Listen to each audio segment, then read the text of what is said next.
So before we get started, I just want to point out that this project has already been renamed to Reactive Composer-App.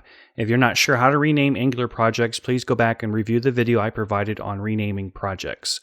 So part one of the tutorial is going to show you how to create a form control inside of the Composer list. Basically, the end result is we want to have a search field on the top right-hand corner of our table of data to show us how to filter or to allow us to filter the contents of that table. So what we want to do first is we want to open up the app.module.ts file and we want to open up the composer-list.component.html file. Those are going to be the two files we'll be working with for this exercise. So inside the app.module.ts file, we want to add import statements for the forms module and reactive forms module. So I'm going to say import. And I want to import over the forms module and the reactive form modules. And both of those are coming from Angular's forms module.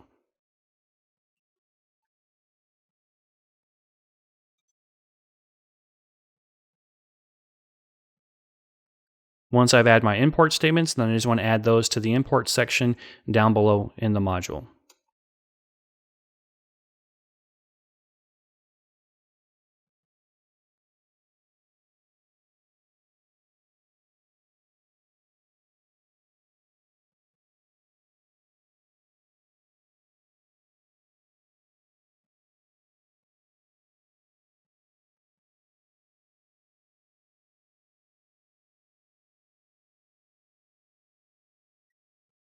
Okay, with those imported over, let's go ahead and open up our composer list-component.html file, and this is where we're going to add the code for our Bootstrap form control. So right above the column, so right above the table, we want to add, again, we want to add that control, and we want to position it to the right.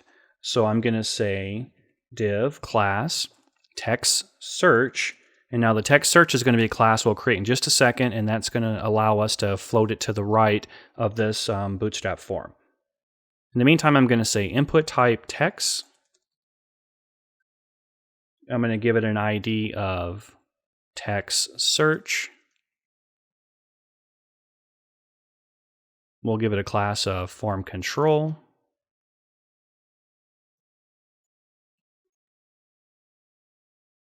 And then we also want to give it a placeholder.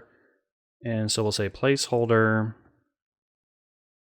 search by name. And then we're going to add a new directive. And this is going to be an open and closing bracket. And we're going to say form control. And then we'll say equals text search control. In our next tutorial, we will demonstrate, I'll show you how to actually implement this text search control. But for now, just allow the error to be there. And then we just want to say save. Now let's go ahead and open up our .css file because we're going to add this search class and we're going to add a little bit of styling so that we can get it to float to the right and we can have the text box not so long. So I'll open up the .css file. We'll add the text search class that we just referenced. Let's give it a width of 30%.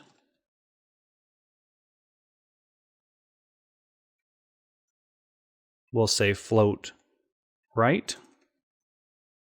And then we'll say margin bottom of 5 pixels. We'll go ahead and save that. In our next lecture, I'll demonstrate how to implement that using observables and specifically the RxJS library.